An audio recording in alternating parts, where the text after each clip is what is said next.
Ooh, what's up, everybody? It's Red. Hey, Jaden. It's about that time once again for some more wrestling rants. Baby! Yeah, let's get back into it. Another one on a Thursday, March 16th. We're on the eve of St. Patrick's Day on Friday.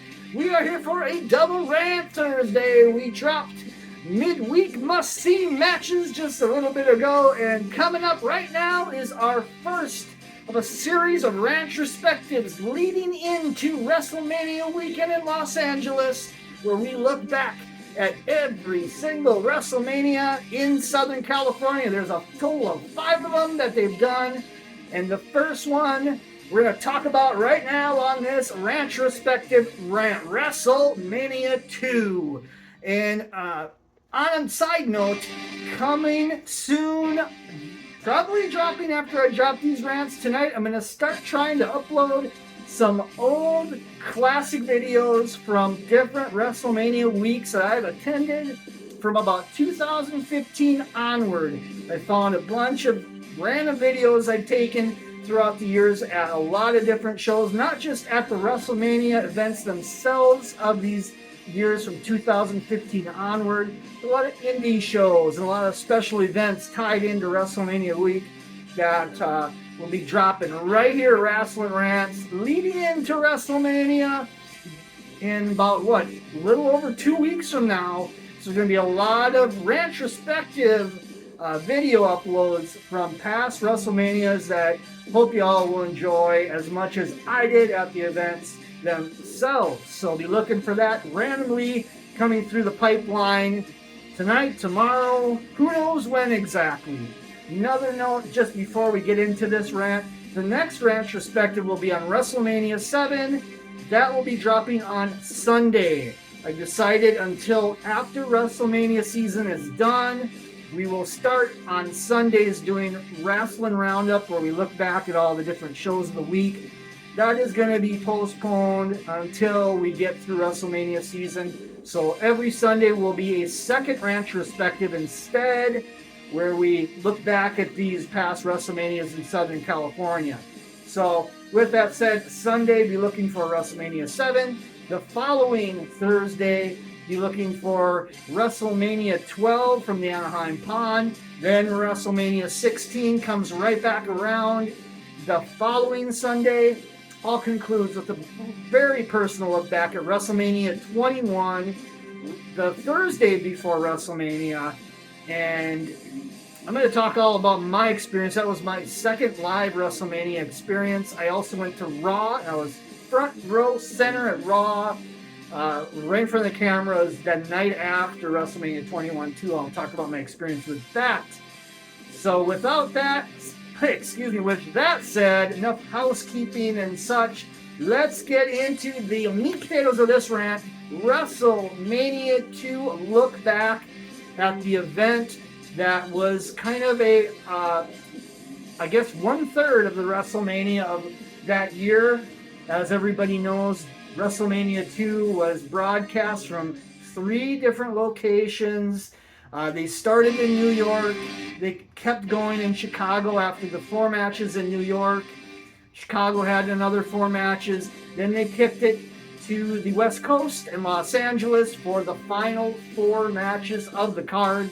Kind of cool looking back how basically when you start in New York, you start at one time zone, say 7 p.m. Eastern. And then when you finish that event, it's actually earlier a little bit in Chicago, not as late as New York. So it kind of made sense how they did this logistically on one level.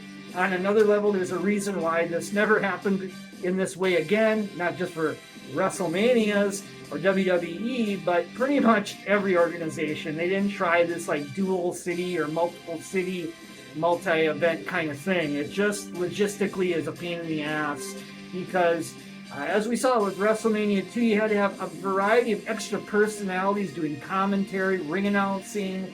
We'll talk about the unique ring announcer for WrestleMania 2 in LA, by the way, in a moment. But there was just a lot of different moving parts for this WrestleMania 2 that made it unique, but yet looking back, A bit weird, I guess, in retrospect. Let me talk about my history with the show.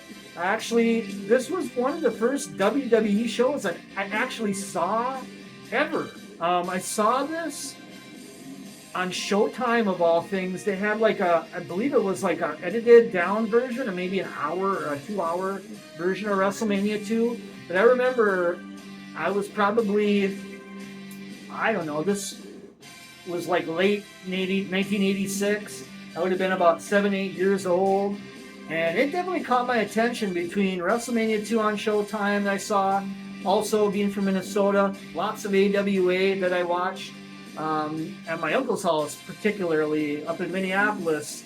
Funny story with that he actually lived literally across the hallway from Shawn Michaels and Marty Jannetty, who were roommates at the time in the Minneapolis area. They were primarily working out of the AWA at that time, and this was around 1986. I may have even seen WrestleMania at his place. I think it was back at my place, though, late night, as we had Showtime at that moment. So it's one of my first glimpses of WWF at the time with this big event. Also, another thing I remember from my childhood was every so often the bookmobile would come around school, and they'd be selling a lot of different types of books and coloring books and children's books and all this stuff. Well, they had a WrestleMania 2 picture book that I bought, which I remember being really fond of at the time.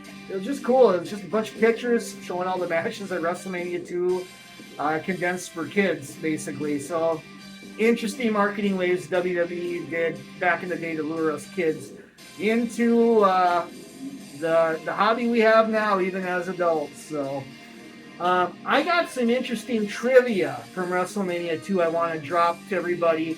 Some of this stuff I think you might not even know, because I didn't know this shit till I dug a little bit, checked out a few websites, did a little digging online, and found some very interesting news and notes about WrestleMania 2. Let's talk about a couple matches that were at one time planned for WrestleMania 2 that did not happen. The first one was a really interesting one, and this was that they wanted the main event WrestleMania 2 with Hulk Hogan and Jimmy Superfly Snuka. They were anticipating and planning on turning Snuka heel. I guess if you think about WrestleMania 1, Snuka was in the corner of Hogan and Mr. T. I guess there was a plan for Snuka to turn on Hogan to lead to WrestleMania 2, and I think they were even still planning a cage match, probably to play off of the notoriety that Snuka had with the big dive off the top of the cage. So that would have been quite a different main event for sure. Hogan actually rumored to have nixed that one. He just wasn't feeling it, even at a ripe young age. He was just kind of getting his feet wet as the big dog in WWF. So that got nixed. Snuka never turned heel, obviously. In fact, Snuka actually left the company for quite some time. There's been a lot of controversy with Jimmy Snuka. I'm sure a lot of you have heard about the stuff about basically that he kind of murdered an ex of his. Just not good at all. Another match that was supposed to happen that they changed up about a month before WrestleMania 2 was Ricky Steamboat against Bret Hart, believe it or not. I had not heard about this at the time. Bret Hart was still deep in the Hart Foundation run, but they were starting to take note on Bret Hart, and they really wanted to put him out there as a single star, and they were trying to find spots for him. I mean, he obviously looked strong in that match in the Battle Royal at WrestleMania 2 in Chicago in there with Andre the Giant. I thought they made him look pretty good in there in that Battle Royal. But there was even talk back in this time of trying to have Bret Hart kind of jump out of that single tag team scene and more into a singles run a little bit. So Steamboat and Bret Hart was penciled in for WrestleMania 2 about a month before. Both guys, and they started, as we know in wrestling, to prepare for kind of bigger pay-per-view matches sometimes, especially back in the day. They would do, on the house match circuit, do these matches over and over and over and kind of perfect the matches, prepare for the pay-per-views. this was the case here. Bret Hart and Steamboat did have a run of matches on house shows around March of 1986, and particularly around the time that they found out that that match wasn't going to happen at WrestleMania 2, they kind of went into business for themselves a little bit. They wanted to make a point to let the company know that they felt that they were making the wrong choice by not going in that direction. What we got was Steamboat and Hercules Hernandez, which we'll talk about in a moment. But Bret Hart and Steamboat wrestled a match, I believe. If you look back, you can find it online. It's March 6th or March 8th of 1986 from Boston Garden. These guys put on a 20-minute fucking clinic in the ring. You got to check it out. This is one of the only matches that they'd had televised. Ricky Steamboat and Bret Hart. And that match was supposed to be a part of WrestleMania 2. It's a little did you know on that one. Here's some other little tidbits. Bobby Heenan actually going into the cage match at WrestleMania 2 was severely injured. He had busted up his neck bad. He had 2 to 3 vertebrae fucked up, and he needed massive surgery right after WrestleMania 2. He was in the hospital the weekend of WrestleMania. He told Vince and told the company he didn't think he'd make it because of the injury, that he was down and out. Vince told him, get to LA, do the match, manage King Kong Bundy in there with Hogan, or you'll be fired. He was very nonsense to Bobby Heenan.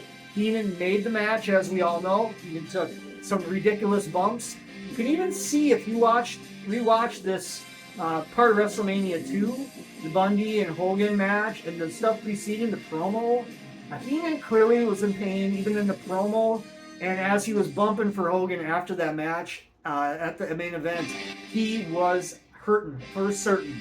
So it makes all kinds of sense why he was wincing in pain. That shit was legitimate for sure. Another legitimate thing on this show, Hulk Hogan and Bundy's match.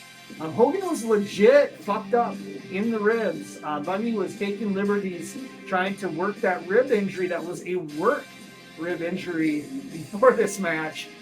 During this match, though, Bundy, and it was only like 11-minute match. It was a short match, basically. But Bundy kind of got a little stiff in the ring, and I guess Hogan had some rib issues after this match. He was legit roughed up a bit by King Kong Bundy. Prior to WrestleMania 2, a couple weeks before, Jesse Ventura famously tried to unionize the wrestlers in a speech in the back and locker room. It fell on deaf ears. Hogan found out about it, reported it to Vince, and Vince had nothing of it. Told Ventura if he did any more about that, he'd be fired as well. So a little bit of a timeline on that. There's always been that kind of history of knowing that Ventura did that. I was not aware it was right before WrestleMania 2 time that happened. Just a little weird trivia little thing here. I thought it was always so weird how WrestleMania 2 featured 2 kind of, almost I call them mascots of the fast food burger industry of all things. We had Burger King represented by Herb, this weird dude. I don't know if anybody remembers this character from the Burger King commercials. And then also Claire Peller, who was the What's the Beef lady from Wendy's commercials. She was also at WrestleMania 2. Just a litany of like D to F-list celebrities at WrestleMania 2. It was so weird. And we'll talk about the ones that were in the LA version right now, as a matter of fact. So let's get into the actual part of WrestleMania 2, which was a little over an hour of the show. It was a 3-hour show. This was from the Los Angeles Sports Arena, which is also the site of WrestleMania 7, our next RANTROSPECTIVE, looking back at WrestleMania 2. We're going into WrestleMania 7 this weekend, as I mentioned prior. So this is from the same arena, both WrestleMania 2 as well as 7. Something to note, another interesting tidbit of trivia here. WrestleMania 2 was on April 7th, 1986. Folks, that actually was a Monday night. Can you believe it?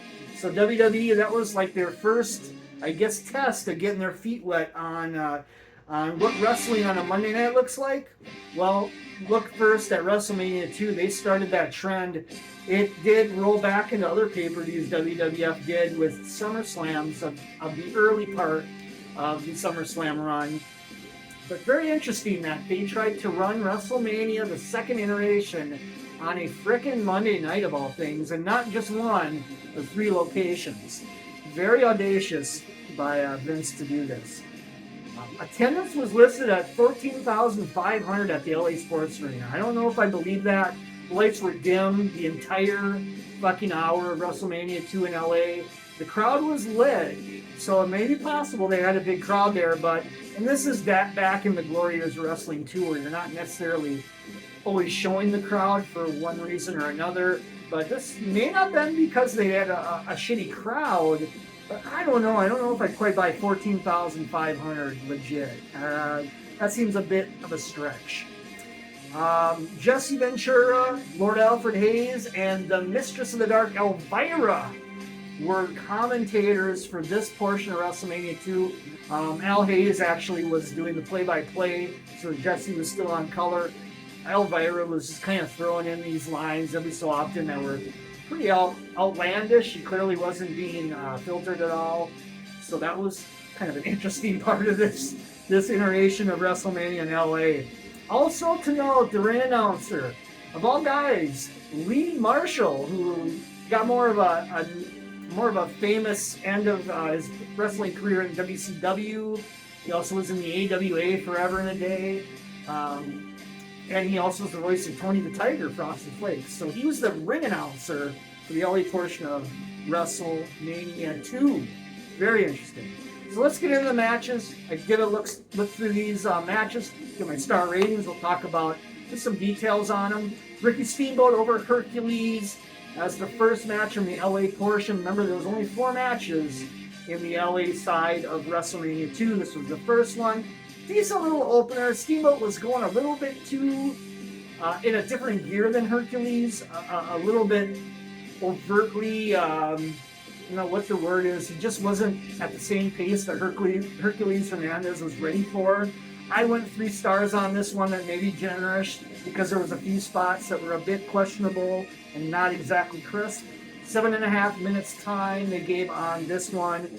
Crowd was pretty lit for it. They were feeling this one for sure. Steamboat was massively over at this point. Flying body press from the top rope for the finish. After Hercules tried to splash from the top rope that Steamboat got his knees up on. Then we got into, I would say, arguably one of the worst matches in WrestleMania history, folks. It's not going to hold a candle to Pat McAfee and Vince from last year, mind you, but this match was fucking garbage. A 3-minute affair. Adrian Adonis over Uncle Elmer. I couldn't even barely give this a star at all. I mean, it was so fucking terrible. Uncle Elmer cannot hardly move. Just clunky as a robot. Adrian Adonis, to his credit, was bumping all over, and the finish was, it didn't look crisp, it didn't look clean, it looked kind of like improvised maybe. It was a top rope splash, combo headbutt kind of thing by Adonis, but they only gave it 3 minutes, thank God. I could only give it a star. It was fucking bad, folks, it was real bad. There was a Hogan promo in the back with Lord Alfred Hayes. And we proceeded to the next match, which was inversely one of the better matches on WrestleMania 2's entire card. And really a surprise shocker, the Funk brothers of Terry Funk and Dory Funk Jr., who goes by Haas Funk at this point in WWF, against Junkyard Dog and Tito Santana. Besides this one, and then the Dream Team and British Bulldogs tag title match from Chicago. I think those were the 2 best matches on WrestleMania 2, ironically. Tag team matches 2 times over at WrestleMania 2 being the 2 best matches of the card. Hey, there's some irony for you there. I went 3.5 stars. This match was given more time than any match on the LA portion as well, in a 13 minutes time frame. Lots of really good action. Terry Funk was bumping like crazy out of the ring. He bumped through a table at ringside. Finish was pretty good. Haas Funk was distracting the ref. Terry Funk got the megaphone from Jimmy Hart, knocked out Junkyard Dog. Junkyard Dog took a awesome sell of a bump after that megaphone shot. And yeah, this was a fun match. I don't know what else you can say about it other than it delivered and it was fun. It was an unexpected gem of WrestleMania 2 as well at this part in the show, which was basically the semi-main event. You could kind of consider it in a way. It was right before the actual true main event of the show, which was, of course, Hulk Hogan against King Kong Bundy in a cage match. You had celebrities before the match. You had Tommy Lasorda doing the actual ring announcer duties from the Los Angeles Dodgers. Makes sense why he was here at this part of the WrestleMania from the LA Sports Arena. Ricky Schroeder of Silver Spoons and other stuff down the road, but that's where he got his start. He was the guest timekeeper, and boy, the crowd hated Ricky Schroeder. He got probably the most boos of anybody on this part of the WrestleMania card. It was crazy. And then actor Robert Conrad was the referee, which is a weird choice for a special referee. I wonder if they had somebody else in mind for special referee, and then this fell through and they got Robert Conrad. I don't know. Just very weird indeed. I went for the cage match. You know, it was 11 minutes. It was not that bad looking back. I held it a lot fondlier when I was a kid. I thought it was the most wild match I've ever seen at that point. So I have maybe a bit of a bias towards it, but I still gave it a solid 3 stars. I mean, it was short. Hogan and Bundy is Hogan and Bundy, but I think because the crowd was so heavy with it, there was a lot of drama in that 11 minutes. And yeah, it was Hulk Hogan, man. It was the heyday of Hulkamania. What can you say? So it was definitely above average. It was definitely above the average entertaining kind of thing. And yeah, good fun. I thought this part of the LA part of WrestleMania 2, as a matter of fact, was probably the best of the 3 portions. I think if we would rate them, New York would be the least one. The show started out rough. That Roddy Piper match with Mr. T that boxing match from New York was pretty much the shits. Another useless piece of trivia, Roddy Piper has been quoted by saying that match with Mr. T at WrestleMania 2 was his absolute worst match he had ever had. So there you go. And I tend to agree. I think that was the drizzling shits. And then we had the Chicago portion was getting better. We had a flag match with Corporal Kirchner and Nikolai Volkov. We also had the Battle Royal that Andre the Giant won, which had a lot of fun moments with a lot of NFL players and things of that nature. And then we had that tag team match with the Dream Team and Beefcake, the Dream Team and British Bulldogs, which definitely delivered. That was probably the best match on WrestleMania 2's card from top to bottom. Then we came to the LA portion where arguably 3 of the 4 matches were exceeded average levels. And you really couldn't say that for the other portions of WrestleMania from Chicago as well as New York. So by that token, I think LA was probably the best part of WrestleMania 2 for sure. Okay, hope you all enjoyed the first look back at WrestleManias in Southern California with this deep dive into WrestleMania 2. Hope you all enjoyed it. Come back on Sunday. We're going to be talking about WrestleMania 7 Stars and Stripes, Hogan, Sergeant Slaughter, Ultimate Warrior, Macho Man Randy Savage, that retirement match. I had all kinds of drama. And yeah, a lot of interesting stuff in the undercard as well. So we'll get into that Sunday. Come back tomorrow. We got another Versus on Sunday. We're looking right back. We're going to go right back to that same wall again. Impact versus Ring of Honor on Thursday night. Going to be dropping that tomorrow right here on Wrestling Rants. And by the way, like I said earlier, be on the lookout randomly all this month for Rantrospective drops of random videos from WrestleMania weeks that I have attended to get ready for the big one in Los Angeles coming up at the end of the month. All right, have a good one. See you right back here on a Friday for Versus, right here at Wrestling Rants.